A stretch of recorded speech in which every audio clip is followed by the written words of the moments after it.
Salut, c'est Jigsaw. Tu as des problèmes pour envoyer des messages et tous tes messages affichent le statut non remis? Dans cette vidéo, je vais te montrer toutes les solutions pour corriger ce problème afin que tu puisses recommencer à envoyer des messages sur ton iPhone. C'est parti! Si tu as du mal à envoyer des messages sur ton iPhone, tu peux essayer de forcer la fermeture de l'app Messages puis la relancer après quelques secondes. Forcer la fermeture d'une app est la méthode la plus simple pour corriger un bug sans redémarrer tout ton appareil.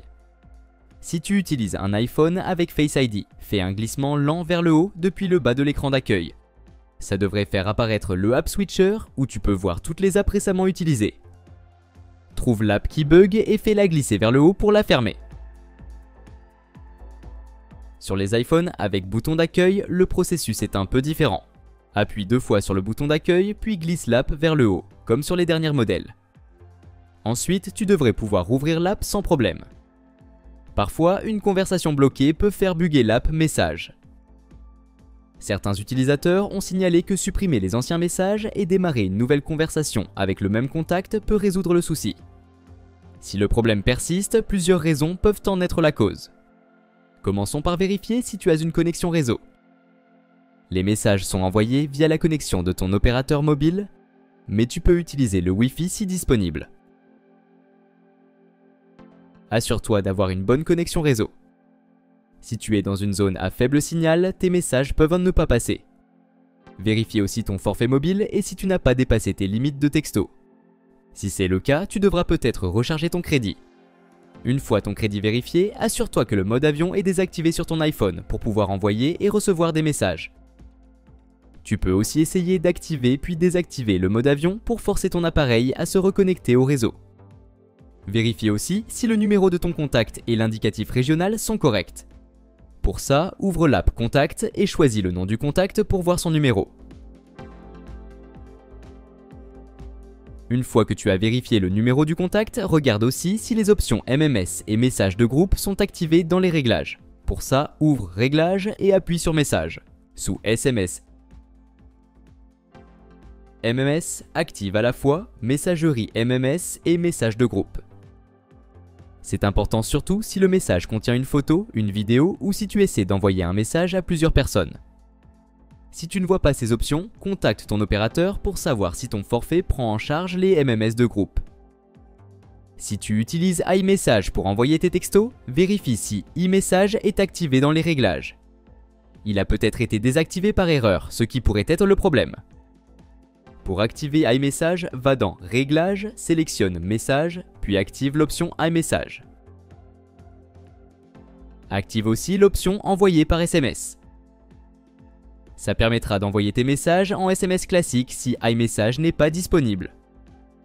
Avoir le mauvais fuseau horaire sur ton iPhone peut aussi poser des problèmes avec l'app Messages. Pour régler la date et l'heure correctement, ouvre l'app Réglages, va dans Général puis choisis Date et heure. Active ensuite le réglage automatique. Si tu as encore du mal à envoyer des messages, vérifie la page d'état du système Apple pour voir si iMessage est en panne. Si c'est le cas, il faudra attendre qu'Apple corrige le problème. L'app Messages peut parfois mal fonctionner ou rencontrer d'autres soucis. Redémarrer ton appareil peut résoudre ces conflits logiciels qui empêchent l'envoi des messages. Garde à l'esprit que la combinaison de touches varie selon ton modèle d'iPhone. Pour les iPhones avec Face ID, comme les iPhone X, iPhone 11 ou plus récents, fais ce qui suit. La procédure s'applique aussi pour l'iPhone 8 et l'iPhone SE. Appuie rapidement et relâche le bouton volume haut puis volume bas. Ensuite, maintiens le bouton latéral enfoncé. Une fois que le logo Apple s'affiche, relâche le bouton et attends le redémarrage. Pour l'iPhone 7, la procédure est légèrement différente. Appuie simultanément sur les boutons volume bas et latéral et maintiens-les.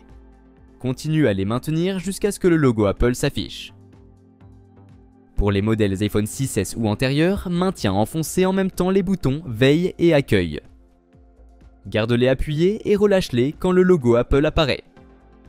Une autre solution consiste à retirer puis réinsérer ta carte SIM. Tu auras besoin d'un trombone ou d'un outil d'éjection pour ouvrir le tiroir SIM. Une fois ouvert, retire la carte SIM et vérifie qu'elle n'est pas endommagée. Si elle est en bon état, remets-la dans le tiroir et insère-la dans ton appareil. Sinon, contacte ton opérateur pour demander une nouvelle carte SIM. Une fois réinsérée, vérifie si le problème réseau est résolu. Note que les modèles d'iPhone 14 achetés aux États-Unis n'ont pas de tiroir SIM car ils utilisent une eSIM. Tu peux aussi essayer de mettre à jour les réglages de ton opérateur. Ça peut résoudre des problèmes de connexion qui empêchent l'envoi des messages. Assure-toi d'abord que ton appareil est connecté à un réseau Wi-Fi ou cellulaire stable. Ensuite, ouvre Réglages et va dans l'onglet Général. Va dans Informations et laisse l'écran ouvert quelques secondes. Un message de mise à jour devrait s'afficher s'il y a une mise à jour disponible. Dans ce cas, suis simplement les instructions à l'écran pour installer la mise à jour. Ton iPhone possède aussi des réglages réseau qui gèrent la connexion au réseau Wi-Fi et cellulaire. Si ces réglages sont corrompus, ça peut empêcher l'envoi des messages. Réinitialiser les réglages réseau peut corriger ce problème. Pour ça, ouvre Réglages et va dans Général. Fais défiler vers le bas et appuie sur Transférer ou réinitialiser l'iPhone. Appuie sur Réinitialiser puis choisis l'option Réinitialiser les réglages réseau. Entre le code de ton appareil pour confirmer et lancer la réinitialisation. Note que les mots de passe Wi-Fi ainsi que les réglages cellulaires, VPN et APN seront remis aux valeurs par défaut. Mais ne t'inquiète pas, tu pourras les reconfigurer facilement après. Et surtout, aucune donnée personnelle comme tes photos, contacts ou fichiers ne sera supprimée. Et voilà, c'est tout pour aujourd'hui. Si cette vidéo t'a été utile, n'hésite pas à laisser un pouce bleu et à t'abonner à la chaîne. Si tu as des questions concernant cette vidéo ou si tu veux que je fasse un tutoriel sur un autre sujet, écris-le moi en commentaire. À la prochaine.